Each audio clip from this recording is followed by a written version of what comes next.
Nicholas Saputra live Instagram tapi diam, video ditonton 10.000 orang. Viral aktor Nicholas Saputra yang live Instagram tapi tak berbicara alias diam. Namun begitu, video pasangan Dian Sastrowardoyo di film Ada Apa Dengan Cinta itu ditonton 10.000 orang lebih. Pada siarannya di Instagram, Nicholas Saputra mengenakan kaos putih yang berpadu dengan kemeja denim. Lantas dia pun melakukan siaran langsung di dalam sebuah mobil. Padahal selama ini Nicholas Saputra jarang melakukan siaran langsung di media sosialnya. Hal tersebut pun langsung menuai sorotan publik. Tak heran, siaran tersebut berhasil menarik 10.000 penonton untuk melihat aktivitas Nicholas Saputra. Akan tetapi selama melakukan siaran langsung, Nicholas Saputra melakukan hal yang tak terduga bahkan membuat penggemarnya kebingungan.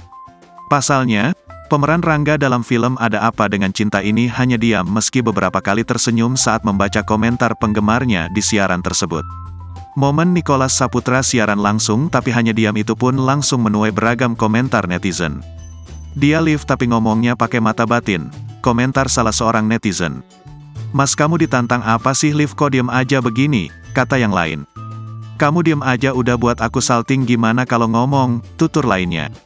"Sayang kok diem aja sih, ya Allah," sambung yang lain. Usut punya usut, Nicholas Saputra ternyata sedang melakukan endorse dari salah satu aplikasi ojek online. Pasalnya, aplikasi tersebut menawarkan mode hening. Hal tersebut diungkapnya di akhir video sambil menunjukkan kertas bertuliskan mode hening. "Lagi nyobain," ujar Nicholas Saputra akhirnya.